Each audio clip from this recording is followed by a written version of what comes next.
Okay, hey everybody, and welcome back to another episode of SF Possibilities podcast with Greg and Sophie.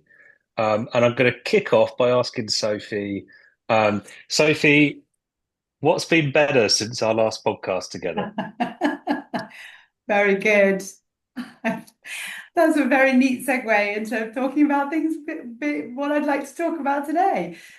What's been better since our last podcast? I have to say, I feel like I'm absorbing more and more from other podcasts, like podcasts you guys Hmm. have done, podcasts that I found on YouTube, and Hmm. I've been realizing more and more they are such a resource for people learning solution focus to come Yeah. back to and hear, both kind of like meet the sort of names that you've kind of heard of, you've read their book or their Mm, article, but like to hear the kind of thinking in progress.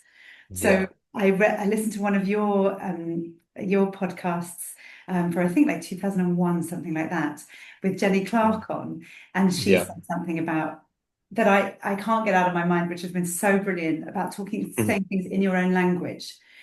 So what's been better is I've been thinking really hard about saying things in my own language, like what actually makes sense for Mm, me to be saying it rather than saying kind of mm, particular phrases or the kind of those sorts of things. So yeah. that's something that's been better. Yeah. Amazing. Okay. And so, what language have you come across when you've been thinking about, saying things in your own language? What sort of wording have you discovered? Well, there definitely like a couple come to mind. Hmm. One is thinking about what's better, just opening the second Mm, session or subsequent sessions with what's better. So I'd love to get into that with you. yeah, sure. But the other thing is that I've been sort of playing around with is I remember seeing a video of Evan George talking about how he says, I'm going to ask you at the start of next session what you've noticed. So you just might want to make your life a bit easier. Mm, mm, And I've been trying to sort of not copy, but sort of use that. And for whatever reason, and my poor clients, for whatever reason, it comes across as incredibly awkward if I say it like that. I mean, I've got it, that sounded a bit mm. smoother than it normally sounds when I say it. But it sounds like a kind of like if I say it in his words, instead of sounding like a sort of genial person that's just sort of inviting you to notice things, I sound a bit like a teacher. If you do your homework, your next session's going to be Mm, easier on you, which is not my intention at all. And so I've been yeah. playing around with how to use language to really communicate what I mean, which is essentially this is what I'll be asking you about. It is hard to remember these things if you're not kind of catching them as they happen. And so it does just make your life a little bit easier. It doesn't matter if you don't, because we'll still explore it, but it will make things a little bit easier if you've kind of caught them and noticed them as they were happening and having that sense that I'm gonna be, we can be exploring that next time. I haven't got it perfectly, as you can hear, but it was that realization that my saying the sort of exact words or trying to copy the exact tone in Mm, a spirit of sort of trying to do it right was then going wrong because mm, it wasn't natural to me. I wasn't using my language. I wasn't kind of taking a step back and going to first principles. What is it I'm trying to communicate with those words? And of course, what I'm trying to communicate is mm, something that is very far from doing homework, having a good next lesson. That couldn't be further from what I'm, trying to do. But yeah. then the other one is the what's better phrase, which I would love to talk to you guys about. Mm, yeah, very cool. Yeah, it reminds me of a conversation with a friend recently, actually, who was, I think he said one of the tragedies in life is when we try to be someone other than ourselves, right? And when you're talking about finding your own language, your own way of phrasing things, it chimes with that for me. Um, yeah, and I'll hand over to Greg, but it reminds me of the intentions kind of avenue that we went down with our training as well, Greg. So we had a we had a moment at some point in working together where we decided focusing on teaching the intentions behind our questions is Mhm. more important than the specific wording. Um, yeah. What do you think, Greg? Yeah, yeah, no, absolutely. No, I think it's brilliant. I think it's one of those things that shows it it shows the progression, I think, for people as practitioners. I think of my own journey with it. Whenever I go to training, that first bit was always like, oh, I need to say it just like Harvey Ratner says it, or just like Chris Iverson the way he did it. And I remember, I think it was one of the diploma lessons with them, but they just openly said, like Harvey just said, I can't ask the questions Chris asks because they just don't come out right. Like he just has his way of Mm, doing it and that and being able to be quite direct or blunt. And Harvey just might say it very differently or do it through a scale or whatever he might do. So I think it's that thing of almost like you say, Sophie, I think being exposed to different people's styles, you kind of see, oh, they're all doing the same thing. They're all just doing it in their way, which I think kind of shows that journey from like knowing it, learning it, understanding it, and then making it your own. Mm. Which I think, yeah, it makes such a difference then when you start working with people in that way. For me anyway, because then I'm more confident with it and I'm more able to listen, I think, when I'm able to then think of I'll just ask this in a more natural way because I'm not thinking about a question I'm gonna ask. I don't know if that makes any sense. But yeah, that's certainly something that helped me.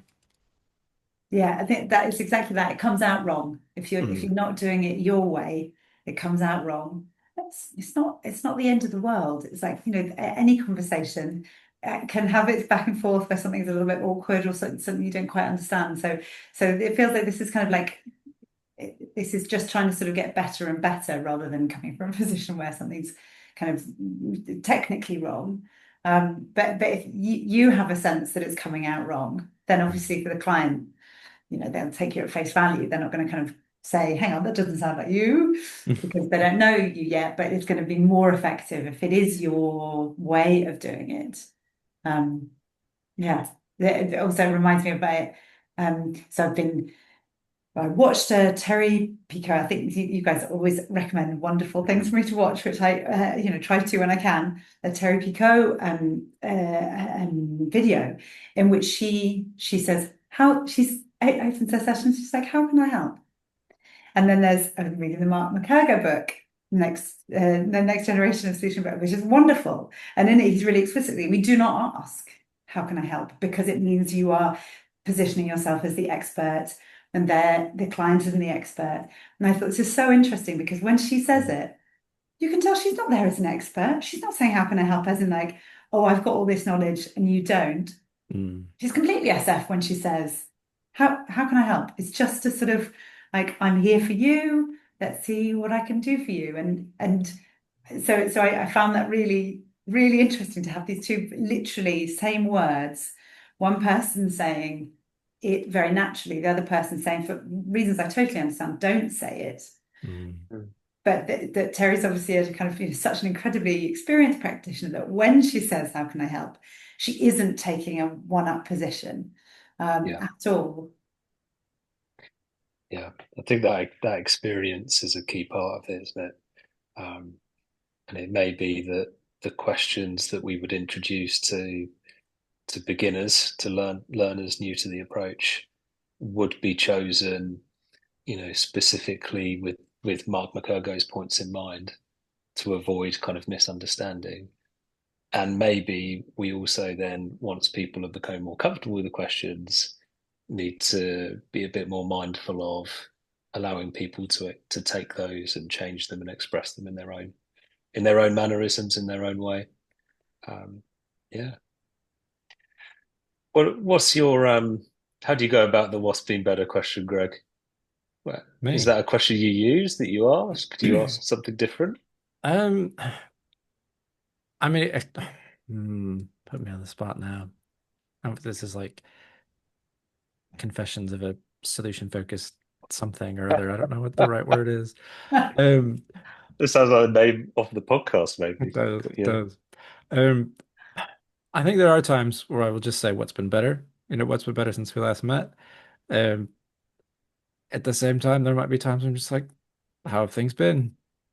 And I think, and I know from a teaching standpoint, because I've said it to people a million times, like you said, Ben, for people learning it, we always say start with what's been better because this is the intention we want to amplify. those things that are going well, those things that are maybe different or just going well in general that show you you're making progress in life. And then there's that bit somewhere, I think like Sophie, it's something you often talk about, like that genuine connection stuff and like being human. Whereas sometimes my opening question could be, how have things been? And yet what I'm listening for is very much opportunities to then amplify things that are working. So I might have to acknowledge things differently or, hear some other things, which takes up some time where I'm not talking about things that have been better. Yet, I don't know, sometimes it just works better for different people. And at the same time, well, I suppose the counter argument is when I've asked what's been better, and you do that a couple of times, they come into that third, fourth session and they're saying, right, I've been thinking about what's been better. And it's these things. Mhm. So I I suppose I do a bit of both. I try and stay with what's been better, but it doesn't always happen. What's the yeah, what are the differentials? Like what changes your tact, I guess, from what's been better to doing how have you been? Um, I'm gonna think about probably more the context of the work. So if it's supervision, coaching, counseling session, whatever it might be, I'll probably go more with what's been better. But when I think about working as a social worker and going into somebody's home and you're kind of there's that little bit of you're already aware of those things that have probably been ups and downs and everything else. Um, and it's just it's a more conversational, gentler start as opposed to a this is now a formal setting where we're going to do some real work. It's actually by keeping it more relaxed to probably get more done. Because I think there's that bit of hearing them out at the beginning about just how things been seems to often have people be more receptive sometimes to talking about amplifying those successes, even in the face of difficulties. Don't know if that answers your question or not, Ben. To Yeah, to yeah, you just got me thinking. Yeah, interesting. And it's so useful to hear as well, because I think, and I know Ben, as you kind of said, there are perhaps different kind of like points in your journey when you're learning SF. And that maybe at the beginning you need to stick kind of to kind of not the official questions, but the kind of the most common questions. But it's really sort of I find it always really refreshing and reassuring to hear people be like, it works in these circumstances. And sometimes I can tell that actually, in order to make more of a connection or respond more to the situation that I'm in, that I am in, that I can see what's happening. I start with a different question. Mm. And I think the way you were talking about Terry, it's kind of that thing of you see the difference, especially when people are learning it, and why we force, not force, but like really drill home what's been better. Because I think if we say, how can we help? If somebody's not sure about what question to ask next, they then go into helping mode to say, okay, how can I make Yeah, that happen for you? Let me do this, yeah, let me do that. And that obviously isn't what we want. We kind of want to avoid that and stay away from that. But yeah, it's just trying to find that balance and support people to keep going with that intention of this is why we're asking this and this is kind of what we're after. Hmm. How about you, Ben? What do you do? yeah. It's interesting the thoughts you come up with when you're asked about it, because I think a lot of this stuff we kind of do automatically, don't we? And then you pause and you think, what do I actually do in sessions? Um, I think the length of a piece of work, listening to Greg then, I think maybe that is a factor. So if I'm doing a mandated piece of work where I've been given, say, 4 sessions with a client, I think I'm probably more likely to stick to so what's been better since I last saw you.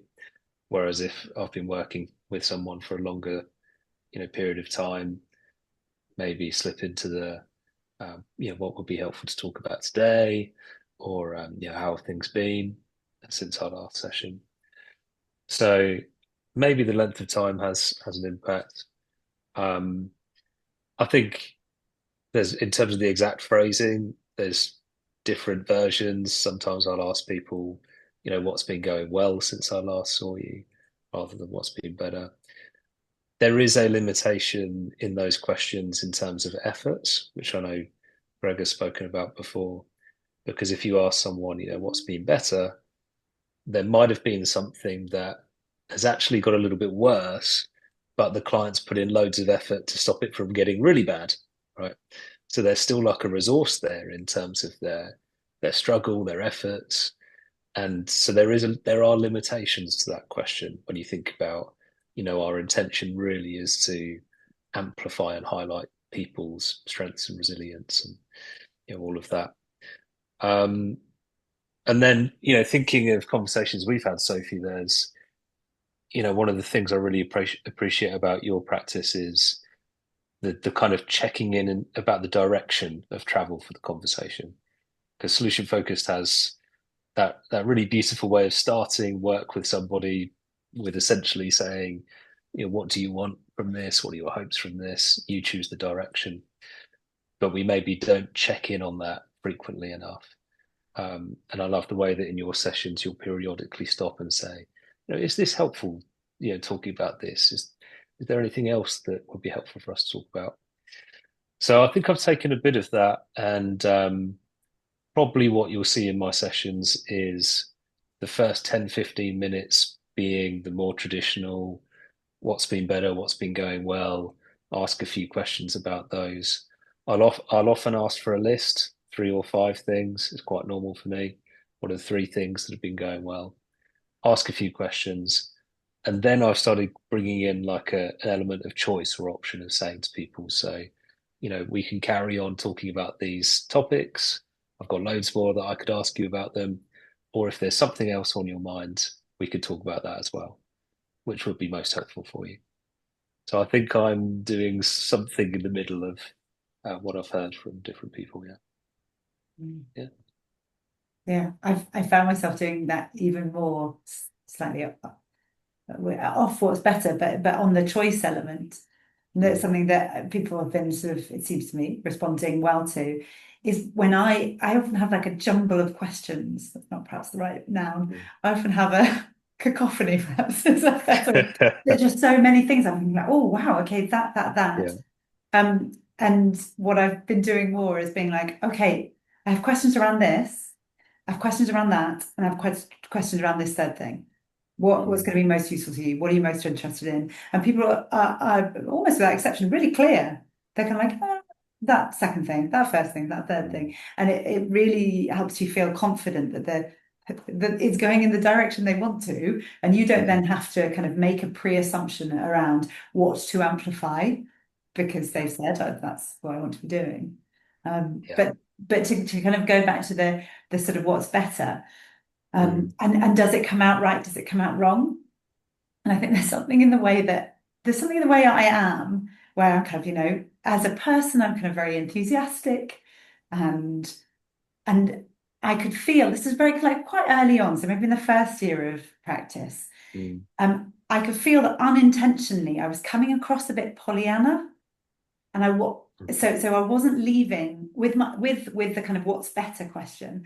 I was leaving not enough space for, precisely as you say, things having got worse, but potentially putting a lot of effort into to stop it getting even worse. Yeah. And I remember lots of clients say, I knew you were going to ask me that. And I've been thinking, I can't think of anything. And eventually, of course, we take a bit of time and there's always something. But yeah, it was coming across basically, I would say, as accidentally invalidating. So starting off with what's better. So I shifted my language to what's been something that's been good, what's something that's gone in the right direction, because that is the intention. That's what you're trying to. And then it got me thinking about, and this, I'd love to know what you think about this, that better there, what's better has the potential for it being problematic because it's referential to the problem. If you say what's better, you have embedded an idea that it was that what you focused on there is the bad from before. And I don't think that is the intention, but I think that can, just on a like purely sort of, not that there's a theory, but on a theoretical sort of level of discussion, better only functions if there's something that it was worse than. Mm. And is that what we want to be doing? Is that why maybe sometimes that language of better, the literal word better, doesn't necessarily help our clients as they are thinking about the future that they'd like to move towards about their resources? What do you think? Love Yeah. that. Love that. Mm. Do you have a thought, Ben? Yeah, I mean, there's a few other questions were coming to mind that I've probably asked. So pleased with, if either of you have used that one. So what have you been Mm. pleased with? What's something you've been pleased with? Which I guess all of these questions are slightly different, aren't they? They've all got slightly different connotations, tones to them. Um, Proud of is another one that I've seen people using to good effect. Mm. What's something you've been proud of since I last saw you? Um, yeah, it's worth thinking about. I think there is also sometimes I'll get too stubborn over like not using a question as well. I've had this with scaling recently, right? Where because I adore preferred future conversations. I love them so much. Um, but the reality is that there's sessions where the preferred future isn't quite landing, and I'm better off reverting to a scale. Um, and I do sometimes have to remind myself, yeah, for quite a few clients, those questions that I'm, feeling stubborn about do actually work quite well for them. Um, so there are times as well where I think I used to, like in my earlier practice, I was learning, I probably used to start with the what's been better question. And then if somebody said I don't know or nothing's been better, then I would change to something like what have you been pleased with or what you've been proud of. I think that's reversed now. Um, but there are still times where I'll sort of reluctantly go back to okay, what's been better, and it will land and work well for people. So there is, yeah, there is still something about that is proving effective for some people as well. Um, yeah, I mean, it'd be really interesting to see, but it'd be really interesting to see like a research paper that takes these different variations of questions, measures the outcomes and the differences of using them. But that would take a lot of work. Job for you, Greg. You can do that for us. In my spare time, don't worry. I'll throw Yeah. that together. Yeah.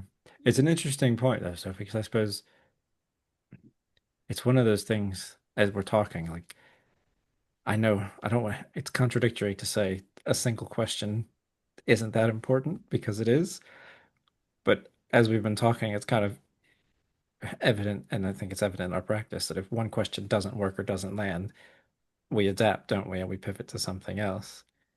And I think kind of linking that with the, like you said, the aim and the intention of amplifying these things and celebrating them. I don't know if it's such a bad thing to reference because in order to identify the change, you have to be able to say something is different from what it was before. So it's almost a I don't know. I think for some people, and I guess the theme here is like we're all trying to do what is then useful to the person across from us or the people across from us, aren't we? So it's that thing of what's been better might not be useful for some. And so we shift and we adapt. But I suppose it's that thing of I'm losing my train of thought now. But I think that's the thing that kind of for some people they need to talk about like, oh, well, you don't, it was really bad. It was like this and this was going on. So now we're not doing that. Now it's like this. Whereas some people, when you say what's been better, they'll just go straight into, oh yeah, no thing, this is so much better and we're working on this and this is going on. So I don't know. I think I hear different things in conversations that it's almost like some people want to tell you a bit about how bad it was so they can celebrate even more about how successful it was or how successful it is, if that makes sense. I think it's a fair point that better possibly has a stronger link to, the original starting point, right, of what brought them to the sessions. And that is different, maybe from asking a question like what's been good. Mm. Um, which could have maybe a broader context, maybe a broader range of answers, and whether that's helpful or not for the client is an interesting thing to think about. And but how did you phrase the direction question, Sophie? Because Mm. that one seems to have a little bit of both. Like it's maybe not tied as much to a negative while still having the desired outcome in mind of where are we heading to. Yeah. Um, I'm something like what has been something that's sort of gone in the right direction for you?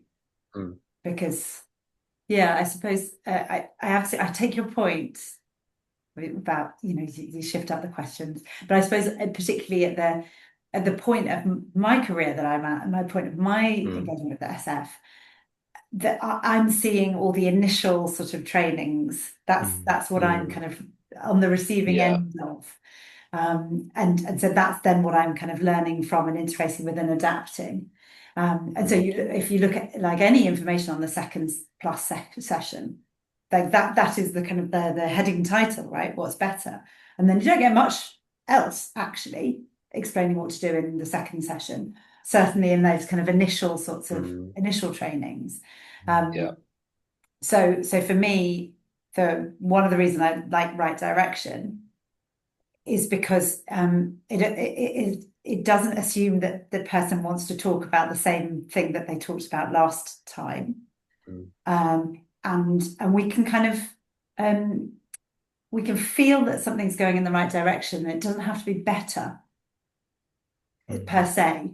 So you can kind of interact it with yourself, with other people, with whatever it is in a different way, for example, that might not be better than it was before, but there's enough of a shift for you to be understanding this is more of this could lead to something else, or more and more of this will have a cumulative effect, or whatever it is.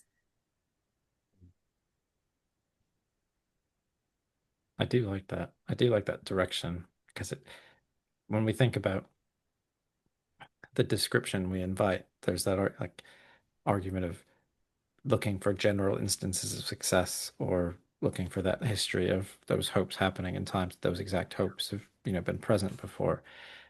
It kind of just opens it up, like you say, to whatever is going on that suits them.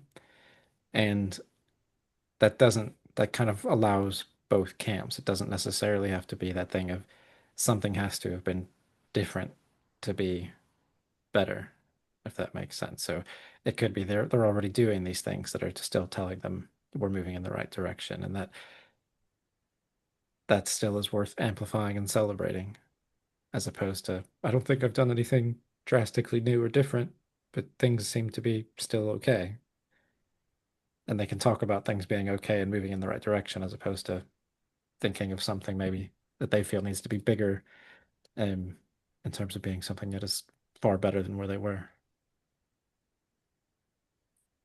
Yeah, I think also for me, the what's better question for people who are really sort of struggling and really having a really difficult time, it's actually not a necessarily the nicest question to receive, because that better highlights that you feel like very little has gone better. And sure, you might sort of go on to have a conversation in which you identify kind of things that you've done to stop it getting worse, or things like Mhm. that. But it kind of, I guess the reason why I sort of moved away from asking that so much is because it seemed to be, I seem to be driving the momentum of the conversation through that, not kind of checking in, seeing sort of where somebody was at and moving from their position along with them, but kind of, because better, if you ask somebody what's better, it's such a kind of, it's enormous actually,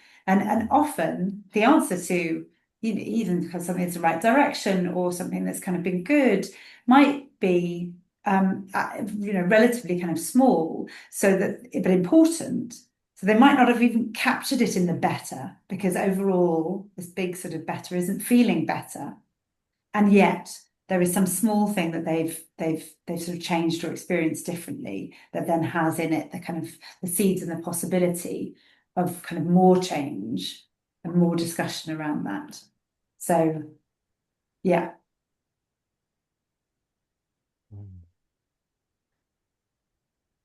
I've got something, but I'm mindful I've been talking. Is there anything, Ben, you want to share before I throw I'll this go over? for it, Greg. Go for it.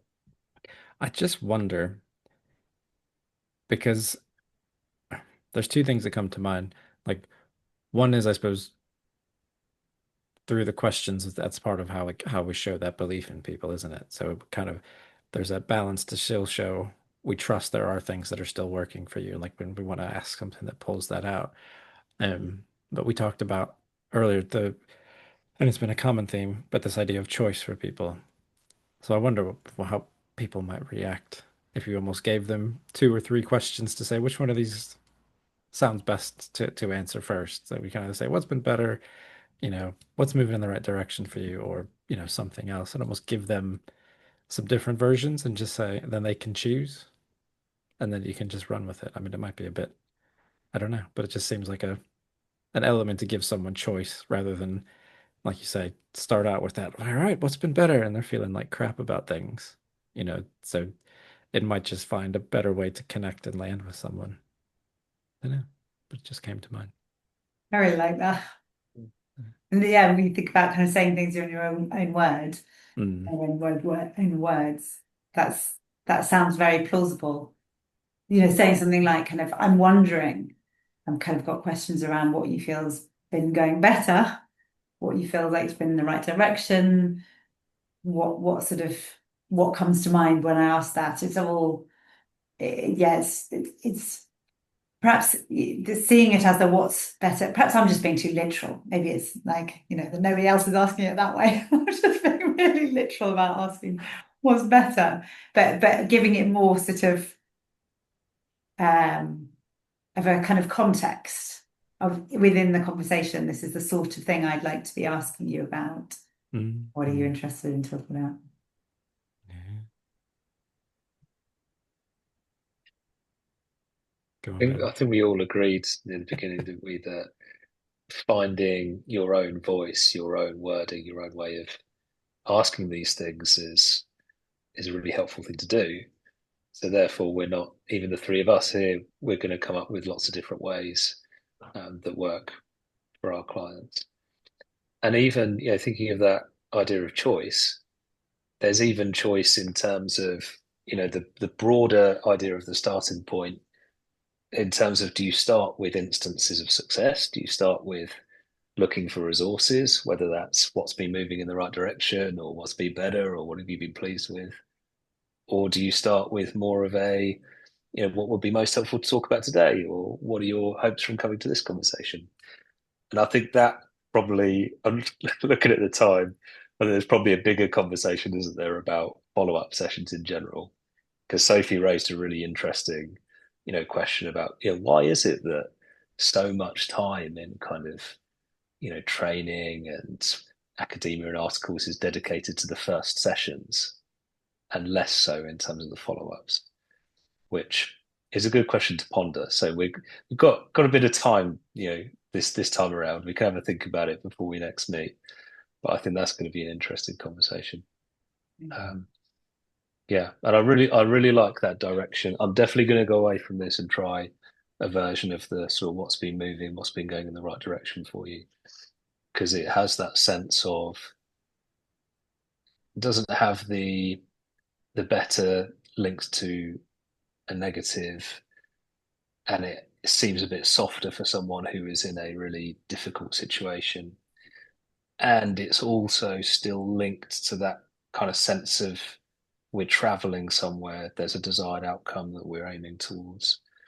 Because I think potentially one of the weaknesses of the more broader, you know, to use one of mine, sort of what's been going well, is maybe that it isn't as sharp because it's not so linked to the original topic, the original desired outcomes.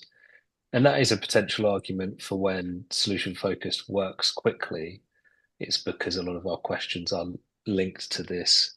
We've got a shared understanding of what we're working on and what we're working towards. And so maybe that is a strength of the what's been better question, is because it's quite tight and focused on we know what we're working on together, and related to those desired outcomes, those hopes, what's been better. Mm. I can see Greg disagrees with me, but you're going to have to disagree with me next podcast, Greg. So I will. Don't worry. I will. I'll make a note. there Can we I go. just say like a final Yeah, point that absolutely. I think that a lot of the questions that we ask and a lot of the ways it seems to me that they've kind of been developed has been because in asking a particular kind of question, people have received a particular kind of answer that has then sort of been really generative and something good has happened. Like, thinking about the miracle question comes from, Yeah. yeah, it's one conversation, right? And then we generalize it. Mm-hmm. And I've definitely had sessions where I've said what's been better. And then the client has just said so much.